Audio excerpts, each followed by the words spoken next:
इस दुनिया में कभी भी किसी इंसान ने बिना स्ट्रगल के कुछ भी हासिल नहीं किया। और जब हम स्ट्रगल की बात करते हैं तो हमें कष्ट होता है। अगर हम कष्ट सही कारणों की वजह से करते हैं तो हम अपनी मंजिल की ओर बहुत जल्द पहुंच सकेंगे। लेकिन अगर हम कष्ट किसी गलत दिशा में करेंगे तो हम चाहे जितनी भी कोशिश क्यों ना कर ले, हमारी कोशिश व्यर्थ जाने वाली है। आज मैं इस एपिसोड में आपके साथ एक ऐसे कष्ट के ऊपर बात करने वाला हूं जो हर एक स्टार्टअप फेस करता है। हम सिर्फ कष्टों के ऊपर बात ही नहीं करेंगे बल्कि उसका समाधान भी ढूंढेंगे। तो आइए बिना किसी विलंब के शुरू करते हैं आज का ये एपिसोड।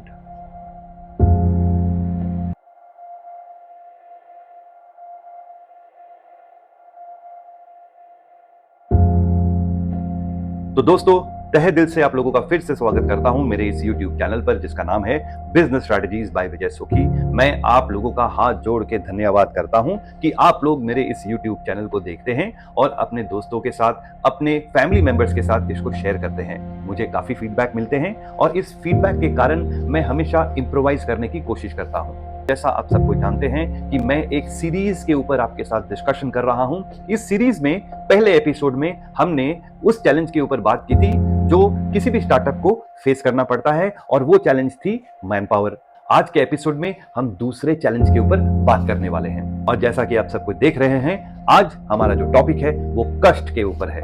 आगे बढ़ते हुए मैं कष्ट का जो उच्चारण है उसे बदल देना चाहूंगा, और जैसे मैं कष्ट का उच्चारण बदलता हूं, कष्ट कॉस्ट हो जाता है। किसी भी स्टार्टअप के लिए, किसी भी एस्टैब्लिश्ड बिजनेस के लिए कॉस्ट एक बहुत इंपॉर्टेंट रोल प्ले करता है। अगर आप अपने कॉस्ट को पहले से ही कंट्रोल नहीं करोगे तो आपको कष्ट होगा, और एक स्टार्टअप के लिए कॉस्ट को पहले स्टेप से ही कंट्रोल करना बहुत जरूरी है। एक उदाहरण देते हुए मैं आपके साथ एक ऐसी कंपनी के बारे विचार विमर्श करना चाहूंगा जो स्टार्ट तो बहुत अच्छी तरह हुई, लेकिन जब उन्होंने अपने कॉस्ट को कंट्रोल नहीं किया तो वो कंपनी बहुत तकलीफ में आ गई। इतनी तकलीफ में आ गई कि उसे एक दिन बंद होना पड़ा। जब वो कंपनी लॉन्च हुई थी, उन्होंने अपने इनिशियल इन्वेस्टमेंट को बहुत सही जगह किया, लेकिन जैसे जैसे वो प्रोग्रेस करते रहे उन्होंने अपने कॉस्ट को इंक्रीज कर दिया। उन्होंने पहली गलती ये की कि उन्होंने एक बहुत बड़ा वेयरहाउस बना लिया जिसका रेंटल उनके पास बिजनेस शुरू होने के पहले ही स्टार्ट हो गया। सिर्फ यही नहीं था, उन्होंने उस रेंटल स्पेस में करीब 20-25 लाख रुपया इन्वेस्ट करके उन्होंने एक ऑफिस बनाई, और ये ऑफिस जो थी वो मार्केट से बहुत दूर थी। तो जाहिर है कि एम्प्लॉइज को ऑफिस तक पहुंचने के लिए बहुत वक्त लगता था। तो इसका समाधान ढूंढने के लिए उन्होंने फिर अपना कॉस्ट बढ़ा दिया और उन्होंने एक गाड़ी खरीद ली। जब उन्होंने गाड़ी खरीद ली तो गाड़ी का काम क्या था? गाड़ी का काम सिर्फ ये था कि वो एम्प्लॉइज को अपने ऑफिस से पिकअप करके उन्हें एक सेंट्रल पॉइंट में रखेंगे जहां से वो अपने घर तक पहुंच सके, और ये बिल्कुल अनवांटेड कॉस्ट थी। फिर आगे चलते चलते बिना कॉस्ट में कंट्रोल किए इन्होंने इन्वेंट्री भी बहुत बढ़ा दी, और ऐसे ऐसे लोग ले लिए जिनके पास एक्सपीरियंस तो नहीं था लेकिन उनकी सैलरी बहुत ज्यादा थी। जब आप कॉस्ट के ऊपर कंट्रोल नहीं करते हो ना, तो ये छोटी छोटी एक्सपेंसेस जो है वो आपको लॉन्ग टर्म में बहुत नुकसान देती है, क्योंकि जब आपको पैसों की सही जरूरत होगी तब आपके पास पैसे नहीं होंगे। इसीलिए एक स्टार्टअप को ना हर एक स्टेप पे कॉस्ट को कंट्रोल करके चलना चाहिए, और कॉस्ट सिर्फ वहीं पे उनको इनकर करना चाहिए जहां जरूरत है। उस कंपनी का क्या हुआ आप समझ ही सकते हैं। ये सारी सिचुएशंस अवॉइड हो सकती थी अगर वो कंपनी कॉस्ट को कंट्रोल कर लेती। और ये सिर्फ उस कंपनी की बात नहीं है, एक स्टार्टअप के लिए तो अनिवार्य है कॉस्ट को कंट्रोल करना, बट एक एस्टैब्लिश कंपनी को कॉस्ट के ऊपर ट्रैक रखना उससे भी ज्यादा जरूरी है, क्योंकि जब कॉस्ट बढ़ेगा और सेल नहीं बढ़ेगा तो दिक्कत आएगी। और एक स्टार्टअप में तो सेल इनिशियली होता ही नहीं है, आपको तो सिर्फ इन्वेस्ट करना पड़ता है, और वो इन्वेस्टमेंट सही जगह जाएगी तभी आपका फायदा होगा। अगर आप एक स्टार्टअप हो और आपके पास अच्छी इन्वेस्टमेंट है, आपकी कॉस्ट कहां बढ़नी चाहिए? आपकी कॉस्ट बढ़नी चाहिए प्रोडक्ट डेवलपमेंट के ऊपर, मार्केट एक्सपेंशन के ऊपर, मार्केटिंग के ऊपर, क्योंकि इसके बिना आप प्रोडक्ट को लॉन्च नहीं कर सकते। यहां तो आपके पास पैसे लगेंगे ही।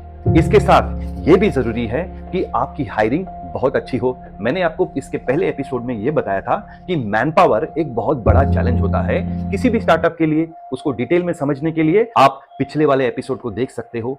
आपको जब मैन पावर हायर करनी है तो आप अच्छे मैन पावर हायर करोगे, और जब आप अच्छे मैन पावर की बात करते हो तो आपके पैसे लगेंगे, मतलब आपका कॉस्ट बढ़ेगा।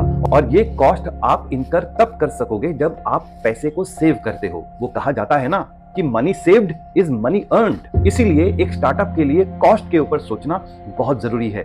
चाहे आपके पास 10 लाख रुपए हो या आपके पास 10 करोड़ रुपए हो, अगर आप अपना इन्वेस्टमेंट, अपना कॉस्ट सही डायरेक्शन में नहीं डालोगे तो 10 लाख छोड़िए, 10 करोड़ रुपए भी बहुत कम हो जाएंगे।